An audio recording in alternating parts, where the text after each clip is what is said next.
Hi Sharks, today we'll be modelling the rare but real impacts of a global solar flare shock. Rising oil demand and the blows to the electrical infrastructure create growth opportunities for ExxonMobil and undermine the financial stability of AGL. Given the scale and market presence of these firms, even a minor shock could have significant consequences.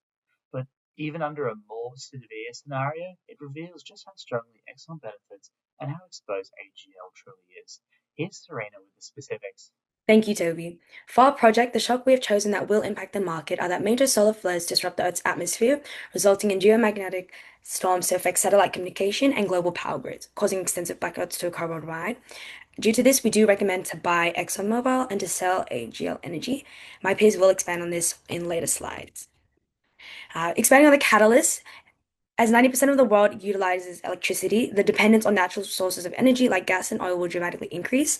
Thus, Exxon would experience a price surge as they are a dominant player in the oil and gas industry, suggesting customers to proactively consider them as a provider. Possible geographical expansion into countries like Russia could also occur.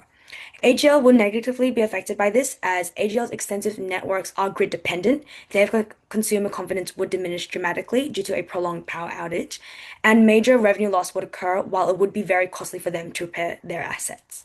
I'll now hand you off to Harry.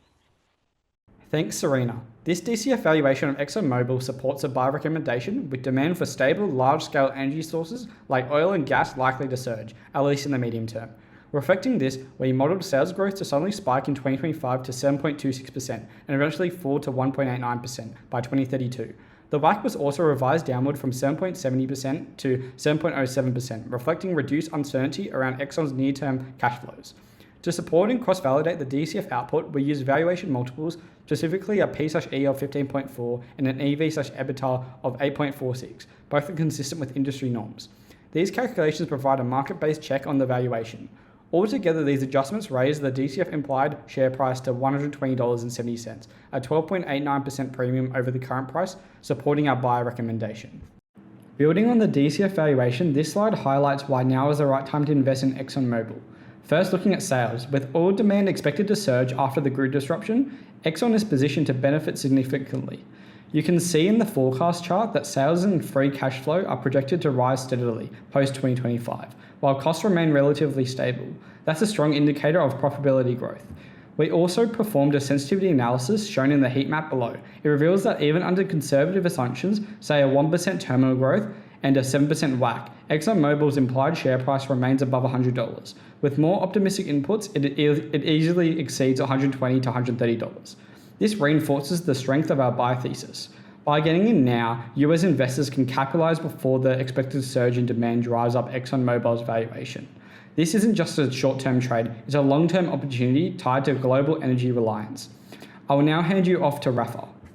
Thanks, Harry. While Exxon is well positioned to benefit from the disruption, AGL sits at the opposite end of the spectrum. Their entire business depends on centralized infrastructure. Coal, gas, and solar power stations that all rely on the national electricity grid. Now, as shown in this asset map from AGL's 2024 annual report, their sites are large and widespread but tightly connected to major transmission lines. They also lack microgrids or local energy systems, which makes them especially vulnerable to long duration outages caused by solar flares. Financially, the pressure is clear. AGL's cost of goods sold stayed quite high, around 80% through FY23 and FY24. And in FY25, we forecast capital expenditure to jump from $900 million to over $1.1 billion to cover emergency infrastructure upgrades. EBIT margins has fallen from over 12.3% in FY22 to just 4.1% in FY23. And although it rises slightly in FY25, it remains well below sustainable levels. As the ASX noted last year, AGL remains heavily exposed to large-scale centralised generation assets, and under this scenario, that exposure becomes a major weakness. Here we adjusted our DCF model to reflect these risks. We increased WACC to 8.07%, up from 5.72% to reflect higher investor risk. Terminal growth was held at 1.5% in line with inflation. We also included a capital expenditure shock, starting with an additional $200 million in FY25, tapering off by FY27, and increased our costs of goods sold forecast to reflect long-term inefficiencies in operations.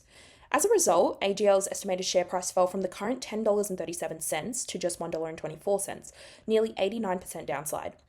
In our view, AGL doesn't have the resilience, flexibility, or cost structure to manage prolonged infrastructure disruption. That's why our recommendation is a clear sell.